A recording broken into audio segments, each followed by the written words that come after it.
I'm speaking with Larry Gist, the president of the Fort Wayne Branch NAACP. Larry, we came in on the tail end of you talking about the successes that you've had this year as leader of the NAACP.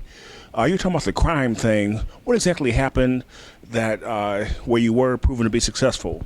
Well, what we did early in the summertime, we challenged the prosecutor for failing to do her job. Earlier, it hadn't been in arrest on some of these homicides. So we questioned the prosecutor about her not doing her job. So after that, I think in the next couple of weeks, she started people started being arrested for the charges, even though we had one case that went to trial and it was a hung jury, but they got the opportunity to retry that person again. And here in the past couple of days, they did two more arrests on two young men that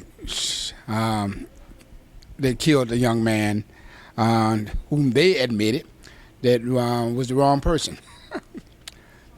So we just want to keep this up so that the prosecutor can do that, continue doing what they're supposed to do. And so maybe some of these criminals out here, these people that's doing these acts of murder, will cease because now they know they can't get away with it. So prior to your activism, the prosecutor's office was kind of lax in arresting these folks? Yes. So for whatever reason, but now, we put our focus on them and then put the focus on the community to let them know we're not going to stand for this any longer. Well, when you say that you're not going to stand for it any longer, are you telling the police to police more heavily in the community, or? The police were doing their job. The police were they did their job. They presented all this information to the prosecutor. It's up to the prosecutor to say, go out and arrest these individuals. Now, this is the part where if the police say, well, we got enough evidence to charge these people, but it's up to the prosecutor to say, well, we're going to take the case on. That's where they were failing. So that's why some of these criminals will still continue to walk the street and be able to commit more murders. Now, as these criminals are walking the street, are the people, the residents, are they coming forth, talking with the police and telling them what's going on? Well, we open our doors, the NAACP, along with the Urban League, they don't have to go to the police department because, some people are fearful or don't want to get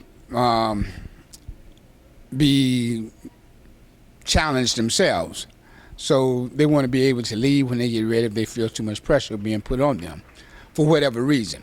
So we open up our doors so that prosecutor or the police department can come and do the interviews at either one of our locations, the NAACP or the Urban League. Now, has that proven to be successful? Are people coming out? I've had a couple of people come out to say that they witnessed a crime. Now, how's this no snitching code? How do people feel about that? I mean, are they breaking the code, and why the existence of that code? I'm not saying it's not. People are just fearful for retaliation. It's not because they don't want to snitch. They don't want anyone to retaliate against them or their family. That's where the fear factor come in. And that's a real fear, isn't it? Yeah, it is fear. It is fear. But, we got to get these criminals off the street. We can't just let them continue on because it might be your family that's going to be next. Then you would want someone to tell who murdered your child, sister, brother, father, aunt, uncle, niece, or whatever. So what's at the root of all this crime? Is it gangs or drugs? What is it? I really can't say what's the root cause of it. But basically the majority of the through my investigation, is a lot of it's gang related.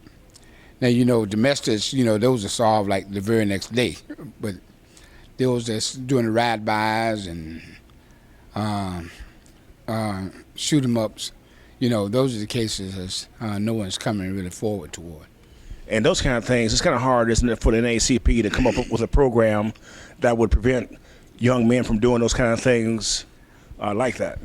Well, we tried to, or we still are. We have our organization that branched off called Join Our Gang, which stands for Giving Anyone Needed Guidance. where we take youth and we mentor them. We got a mental health scenario going along. So we try, we trying to let them know that it's a better way than going out here committing a crime. Not just homicide, but any type of crime. So for people who have seen things and they got something to say, how can you be reached? Oh, they can reach us at 421-2836, and that's the NAACP telephone number. And everything is confidential. Everything is confidential, right? Thank you very much. I thank you.